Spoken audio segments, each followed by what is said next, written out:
word that proceeds from Elohim. Tempts him again.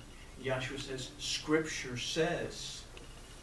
Tempts him a third time, and he says, get out of here, Satan. Scripture says. So what happens when Isha is alone? Now, getting back to our story, now that we've strayed off into a rabbit trail. So, he took on a wife called Isha. Or, well, she was called Keturah, but Isha is the word for wife. One without the other, Isha without the other, we have learned is weak, as they both find their root in the word Enosh, that means frail, weak, and mortal. In the case of Isha, she was named Keturah, that means incense. Now, we read quite a bit about incense throughout Torah, and we even find it in the Bezorah, in the message of Yahshua, and we find it in Revelation. And here I've actually mentioned in Revelation 5:8, it talks about the golden vials or the golden vessels that hold the incense that are the prayers of the believers. Okay? We also read that we can offer up the wrong kind of incense that leads to really serious results, as in the case of the sons of Aaron. They used the wrong kind of coals, and they put the incense on the wrong kind of coals, and they offered up something that was strange before Elohim. That our worship can become tainted. What does Paul say? He says, study to show yourself approved. Some American or English versions go as far as to say, be diligent to show ourselves approved. But we're going to go with the Aramaic text that actually agrees with King Jimmy in this case. It says, study to show yourself approved. We have to know what the word says, or we can be deceived. We should be able to use the word as a weapon to combat the enemy, not to be sucked into it and allow ourselves to be seduced. Anyway, enough about that. So, what can we formulate from these ideas? Consider that we can bury our noble spirit. Sarah means noble woman, but finds its root in a word that means prideful or haughty. Pride is our transgression that leads us away from Elohim. If we hold on to this prideful arrogance, we will not stay connected. We will again grab a hold of something that will make us weak, frail, and mortal spiritually.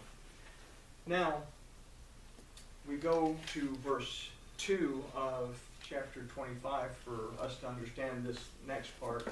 But it says, this will initially bring forth Zimran, which is one of the children that Abraham and Keturah had together, that means praise. But praising in a weak, frail, and carnal way will bring forth strife and contention. These are the next two children, Medan and Midian, that will once again leave us feeling forsaken, which is Ishbak, and brought down, which is the name, or the meaning of the name Shua in this verse. It's not on here, but I didn't really want to go into the verse, but it's verse 2 of chapter 25, if you want to read it. Our choice is how we take Keturah, as our choice is found within the Hebrew letters of Keturah.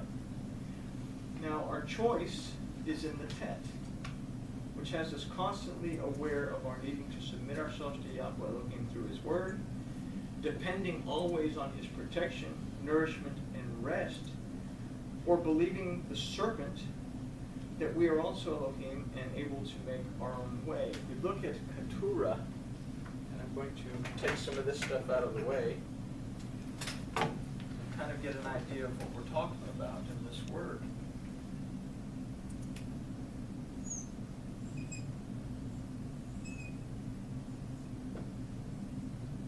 Keturah. Okay? First of all, we've just discussed this is the tet. Okay?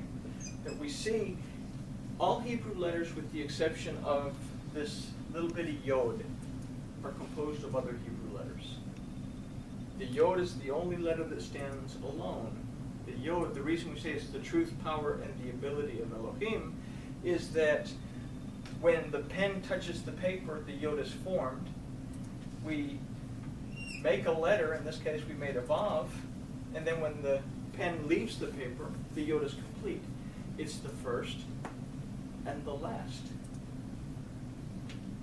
mark of a letter that comprises the middle, and in this we have the word emet, which means truth.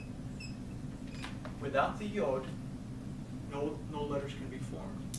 So it's the power and the ability of Elohim to create through his truth. Everybody with me? I know you all have heard it, but it's so that you'll understand where we're coming from somewhat. But, so if letters compose other letters, with the exception of this one, the tet is composed of the vav and the zayin, and we'll see that the vav is actually bowed down in submission to Elohim through his word. That's the first choice that we find in tet. The other choice that we find in tet is, we'll notice that it's shaped like a serpent, and that the other choice is to yield to the serpent and crawl on our bellies like the serpent, which bells should go off every time we read in Torah, and it's talking about the creeping thing or something that's crawling on the belly. That maybe something in here is alluding to this idea that we eat, there's my little serpent tongue, eating the dust of the ground, that we're eating the temporary things in life. You know, this is, in a minute we'll go back to chapter 23 and discuss the second part of that phrase that says, these were the years of the life of Sarah, because it's very important that we understand after we've understood this. But the first thing in Keturah, if we take on the Spirit, that the first thing we have to recognize is our position in tet. That is it going to separate us? There's the kof again. Is it going to separate us from these blessings? Or is it going to set us apart by the blessings, attaching us to, here's resh, that means authority, of the Spirit. So if we yield to Elohim through his word, basking in his protection, his nourishment, and his rest, allowing those blessings into our life to bring us into the present, set us apart to Elohim, then we are going to attach ourselves, yoke ourselves to his authority. Or we can be divided from, separated, because once again there's the vav, because the flesh gets in the way. That now I'm Elohim, and I don't have to yield to what the Spirit tells me. If I say that Yahuwah Elohim is everything there is, everything there was, everything that will be, then I have to understand that in everything I do, today, yesterday, and tomorrow, he sees. I may be able to pull the wool over everybody's eyes, but Elohim ultimately sees everything that I do. Okay? So, we remember that the Satan used the serpent because it was the most subtle and the cunning of all the creatures. So this parasha teaches us a great many things. Today's lesson is simply this. It's a grouping of questions. Have I taken time out of my day to examine where I am in my day-to-day walk with Yahweh Elohim? And if I have strayed, have I acknowledged it and made teshuvah, turning myself around to walk in the right direction with my Elohim? Have I become more dependent on myself, becoming Elohim in my life? Or do I yield to Yahweh Elohim along the way? Have I truly taken advantage of and put to use the gift of redemption, deliverance, and restoration that was bought and paid for with the blood of my master Yahshua. Yes, we have special times every year to seek to answer these questions, but in reality, we have to be able to answer Yahweh Elohim's questions to us in the garden when he asked, "Where are you?" Remember, he's walking in the garden in the breeze of the day. Ish and Isha have transgressed. He says, "Where are you?" He's not saying, "Are you hiding behind a rock?" or, "Are you hiding behind the tree?" He's saying, "How much damage have you done, and what is your spiritual condition? Come to me, tell me about it, and we'll fix it together." Ish and Isha had the opportunity to say, "We ate from the fruit you told us not to eat from. We take responsibility for it. Forgive us." And 2 animals wouldn't have had to have been sacrificed right then and there to give him fur coats. Elohim would have said, "You're forgiven. How can we work with what we've got? You were supposed to eat just a little bit of this, but it appears that you've eaten the entire jar of Flintstone vitamins. We have Epicac. We can make this okay." That would have been the situation. But what did they do? "I didn't do it. She did it. I didn't do it. The serpent made me do it." So, poof. Because you have done this, here's your fur coats. And by the way, you have to go out of my presence because you transgressed. You didn't make the shuvah. Okay? So, that's the question. Where are you? Can we answer that question?